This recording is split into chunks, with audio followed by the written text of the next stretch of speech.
on na lang yung kanta natin.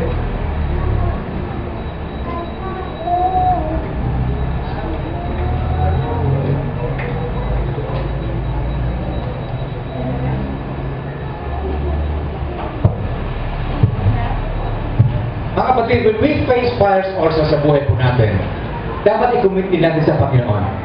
Nang i-alay natin, ibigay natin ang problema natin sa buhay. Ito nga sa financial, sa health natin, sa pag-aaral natin, sa family natin. Commit them to God. Amen?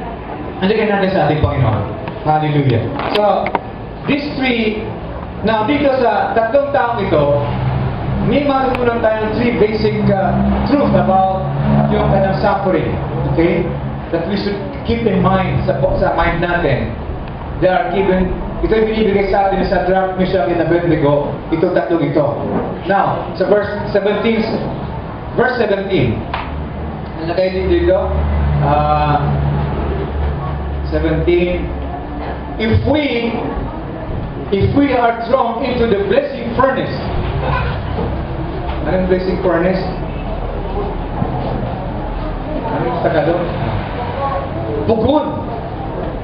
Kung ihulog kami dito sa pugon na 7 times ang heat, sabi niya, if we are thrown into the blazing furnace, the God we serve is able to save.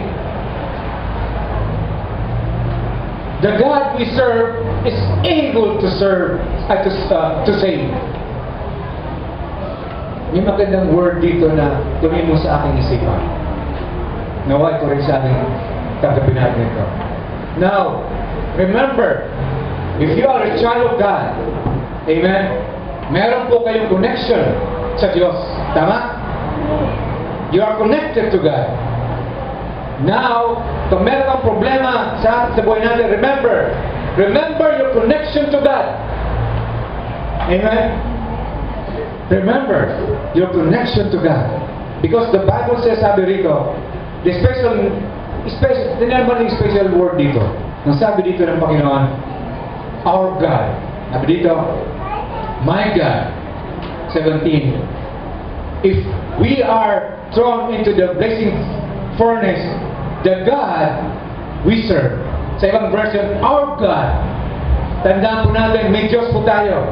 Connect to God agad pag meron tayong problema sa buhay natin. Amen? Our God. These men knew they were in a special relationship with God. Meron ba kayo special relationship sa Diyos natin? Amen. Kapag may problema ka, connect ka agad sa Diyos. Amen. Connect ka agad sa ating Diyos. These were sons of God by faith. Kaya alam nila na sila anak din ng Diyos. Amen. By faith, they claimed that they were sons of God. Amen. Tayo, 1:12 ng John. Nasabi sa atin ng Diyos, tayo ay mga anak niya. Hallelujah. Hallelujah. Amen. Tayo mga anak ng Diyos. Now, the same is true sa atin, for you and me. This morning, we need to remember that we are not bombs in this world. Hindi tayo palaboy-laboy. We are child of God. We are children of God. Amen. We're created by God. God is our creator. Amen. Our God is our creator. He is all-powerful. Magagawa ng ating Panginoon lahat yung problema natin, masasolve niya. Hallelujah. Just lift them up to God. Hallelujah. If you are His child, hindi dapat tayo matakot sa ganong situation na kinakaharap natin sa panahon na to. Amen? And we will never fear Him na hindi ka pwedeng i-bail out ng Panginoon. Kaya kang i-bail out ng Panginoon sa kanyang problema. Aalisin ka naman sa problema, bibigyan ka ng Panginoon ng solusyon. Hallelujah. Hallelujah. Dahil, ang sabi nga dito, He promised to be there through it all. Amen? Hallelujah. Yun ang promise sa atin ng Panginoon. Yun ang promise. You will pass through that fire. Amen? Hallelujah. Palakpakan natin Panginoon. Hallelujah. Hallelujah. In Hebrews chapter 13 verse 5, anong sabi ng Panginoon? Anong sabi? 13 verse 5, favorite natin ito, no? I will never leave you nor forsake you. Kaya you will pass through that fire. the problems na kinakaharap ngayon. Trials, persecutions sa buhay po natin. Hallelujah. Anong sabi dito? Ulitin ko. If we are thrown into the blazing furnace, the God we serve, ito bang maganda, is able. Kaya ng ating Panginoon. Remember, lagay natin sa ating isipan na may control ng lahat na nasa mundo natin, walang iba. May control sa buhay natin, walang iba, kundi ating Panginoon lamang. Amen? He is in control of everything. Kaya, sabi nyo, my God is able. Sabi ng tatlo. Hallelujah. These words, napaganda. These words of faith. Hawakan natin ang pananampalatayang ito that our God really is able na bigyan ng ma-answer sa ating mga problema. Hallelujah. This man knew that the fire was hot. Alam nila na mainit. They knew the fire was able to destroy them. Alam nila na sila ay mamamatay. They knew na gano'ng kainit. They knew na wala silang they cannot escape from that furnace. Kung ito na po sila dun nakatali ang kamay. Alam nila yon na wala silang magagawa. Hallelujah. And they faced the fire and they knew that alam nila kung anong mangyayari pag ihulog sila doon sa apoy na yon. Maliligsol sila. Baka matunaw pa sila. Nakakita ba kayo ng pagkain na sinusunog? Anong tawag doon? Cremation. Nakakita na ba kayo ng gano'n? Naku, maawa po kayo. Huwag niyong sabihin na sa inyong mga magulang, kayo sa inyong mga mahal sa buhay, pag kayo namatay, cremate kayo. Ay, nakakawawa pag makita po ninyo. Alam niyo po, yung respect na paring ganyan, yung paa sa kapag gumaganyan. Ano mo? Ang fiery form of judgment sa Old Testament. And this earth will be judged by God through sa pamagitan po ng fire. Amen? Hallelujah. Now remember that God is able. They knew. And now, however, as they faced the fire, they were able to face that fire. Hinawakan nila na may pananampalataya ngayon ng Panginoon at sa Panginoon. Ginamit yung fire na yun, Lord, kayo ang may control sa fire na ito sa buhay po namin. Hallelujah. Sabihin nyo rin sa Panginoon, Lord, ikaw may control sa problema kong kinakasaglakan ko ngayon. Ikaw problema ko wala akong pera, Lord, ikaw ang may susi, ikaw ang bibigay sa akin. Kaya tayo walang pera because hindi tayo sumusunod sa Panginoon. Amen? Amen? Siguro mayroon tayong pag-aaral patungkol sa pera para maunawa natin because kaya maraming walang pera sa ating mga Kristiyano because hindi tayo sumusunod sa kautusan ng Panginoon. Anyway, hallelujah. Now, ito po sinasabi, they knew even that kung sila po ay ihulog doon sa fire, alam nila that the Heavenly Father ay aalisin sila o hindi sila masusunod. Amen? Anong sinasabi rito? Yung hair nila hindi na mamoy, yung baraw na hindi mo lang nasunog. Amen? Hallelujah. And they knew that the Lord God, with the power of God, will bring them through the fire. Amen? Palapakan natin, Panginoon. Kung nagawa ng Panginoon ang panahon yun, still is able to do it now. Amen? Kung nagawa ng Panginoon yan, hallelujah. Hallelujah. Hallelujah. So, He is still our God, and He still is able na gawin na sa atin. Sabi nga ng Panginoon sa atin sa Ephesians chapter 2 verse 20, chapter 3 verse 20, now unto Him that is able to do exceeding abundantly above all that we ask or think according to the power that worketh in us. Amen? Hallelujah. Even if you go into the fire, God is still in control, my friends. Hallelujah. He has His hand. Alam niyo po thermometer? Thermometer tuloy. Thermostat. Tingnan niyo na yung thermostat. Anong use ng thermostat? Pakontra na ano? Na init? Heat. Tingnan nyo lang yun. Na hinahawakan ng Panginoon thermostat ng buhay natin ng fire na yun. At pinapababa, pinapalamig. Amen? Ganun ang ating Diyos.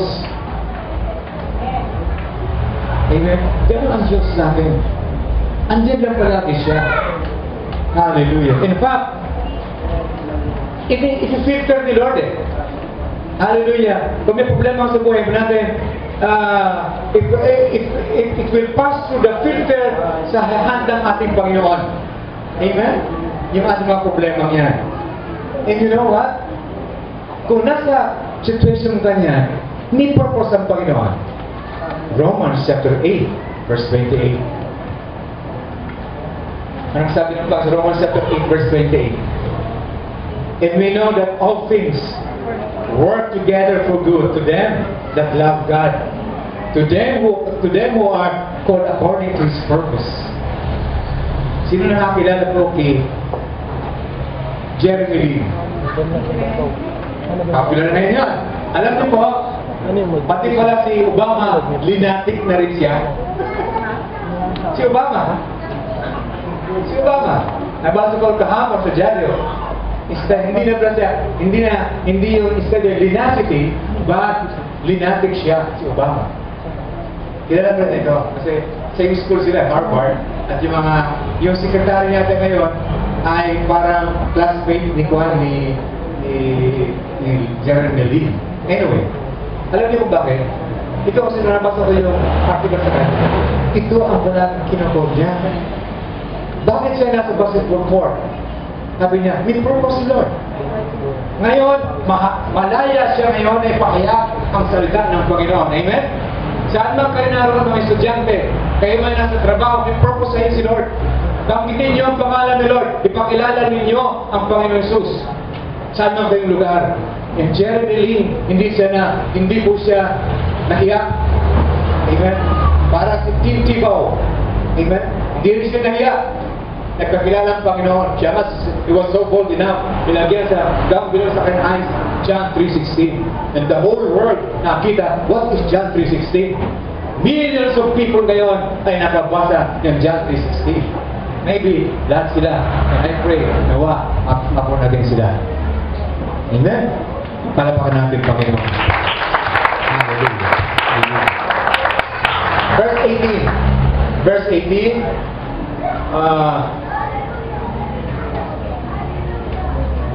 But even if He does not, we want you to know, O King, that we will not serve your gods or worship the image of gold you have set up.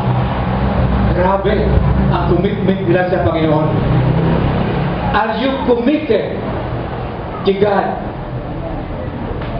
Hello? Committed ba tayo sa ating Panginoon? Now, my friends, remember your commitment to God. If you are truly the Son of God, if you are truly born again, remember your commitment to God. Praise God. Tama po si Tatay, sundin. Now, dito po sa ating nagpapara ngayon, these men are faced with they were faced with their own death. But then, they are determined. Itong mga taong ito, itong tatlong ito, they were determined to serve the Lord. Kaya sabi dito, tingnan nyo, but even if He does not, sabi niya, even if our God will not, hindi kami iligtas sa apoy na ito, ang sabi ng tatlo, we will not serve your gods or worship the image of gold you have set up. Sabi ng tatlo, really they are committed to God. Hallelujah. Hallelujah. Pag titignan po natin dito sa testing na ito, they stood in the day of testing. Amen? They stood up. They stood. Amen? Sa panahon ng testing ng buhay nila, hindi sila naglumo. And yet, they committed themselves to God. ano mangyari, kung sila may nasunog, nalisod man sila roon, alam nila na sila ay kapiling ng Panginoon. Hawakan ng Panginoon. Amen? Palapan natin Panginoon. Hallelujah. Now sometimes, tayo, pag may malaking problema, may kasakitan tayo, financial man, whatever problems and trials o testing sa buhay natin, sometimes tayo mga Kristiyano ay gusto mag-quit. Amen? Sometimes sinasabi natin, gusto ko na mag-quit. Mahirap pala maging Kristiyano. Kapatid, God has promised not to allow you to be tempted above all things. Ang sabi ng Panginoon sa 1 Corinthians chapter 10 verse 13, there has no temptation taken you by such as is common to men. But God is faithful, who will not suffer you to be tempted above that you are able, but will with the temptation also make a way to escape, that you may also able to bear it. Amen. Kung anong temptation na gusto mong mag-quit, gagamitin yung temptation na yun doon para ikaw ay huwag mag-quit. Hallelujah. So dito tatlong bagay ang ating ituturo sa atin ng Panginoon. God has promised us not to allow to be tempted above our ability to bear. And also, the world, during the worst, number 2, during the worst time ng ating Panginoon, hindi siya bumitaw sa ating Ama. Amen? The Lord Jesus Christ, during the worst trials sa kanyang buhay ever faced, hallelujah, He did not quit. Ang sabi niya sa Luke chapter 22 verse 42, saying, Father, if thou be willing, remove this cup from me. Nevertheless, not my will, but thine be done. Hindi siya nag-quit. Amen? Umawag siya sa ating Panginoon. He endured. Amen? He endured and kept his commitment because He loves us so much. Kung siya siguro ay bumitaw sa Panginoon, wala tayo ngayon dito. Amen? But the Lord Jesus Christ endured that trial He faced before the mga Romans, yung siya pinapahirapan. Pero dahil doon, tayo po ay naligtas. Hallelujah. Now, number 3, the art of temptation and trial is when the truth of your possession is proven. Ibig sabihin, kung tayo pinaposes natin na tayo anak ng Diyos, inaako natin na tayo anak ng Diyos, na tayo ay may kasama natin ang Diyos, patunayan natin, pag meron tayong mga problema ganito, patunayan natin na ang Diyos natin palagi andyan, willing and able to serve, alisin ka doon sa problema yun, bigyan ka ng solusyon ng Panginoon. Amen? Akuin natin ang proseso na yun sa buhay po natin. Hallelujah. Alam niyo po, it is easy to bow. Madalis natin mga Kristiyano sumumpa sa Panginoon. Thanks to God when you get saved. It looks like pag ikaw ay Kristiyano para bang, Lord, mula ngayon, ako ay niligtas ko ng libre. Ipapangarap ko rin ang kaligtasan ng libre. Amen? Sinabi natin yun, na magkapahayag ka ng salita ng Panginoon. But look, nag-commit ka sa Panginoon, nagpahayag ng salita ng Panginoon. Pero nagagawa ba natin yan sa harap ng Panginoon? Amen? Si tatay, pag umaga sinasabi sa akin, pag-Sunday, galing siya doon sa Riverside. Alam niyo, Bishop, meron ako napuntahan yun na ganito, babae, lalaki, nag-share ako ng kaligtasan. Amen? Talagang, si Tata ay committed doon sa Word of God. May pangalan na kanyang salita. Hallelujah. Commitments. Now, ang commitment kasi, binding ito eh. Binding ito that you are accountable for it. Pag nag-commit ka sa ating Panginoon. Amen? Hallelujah. Verses 19 to 30. Anong masasabi sa atin before we leave? Hallelujah. Verse 24, nakalagay sa verse 24, the king of Nebuchadnezzar leaped to his feet in amazement and asked his advisor, were there 3 men that we tied up and threw into the fire? Tataka siya. Bakit naging 4? Amen? Now, dito pinapakita that God can overcome the fire. by the presence of God. Amen. Yung problems natin sa buhay natin will be overcome by the presence of God sa buhay po natin. Amen. Hallelujah. So remember, when you face the fires of life, you will never face them alone.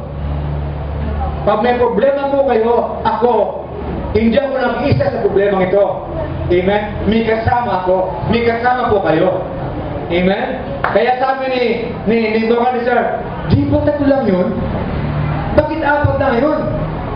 Kapatid, pag may problema ka sa buhay mo, hindi ka nag-iisa. Ang sabi ni Noy, hindi ako nag-iisa.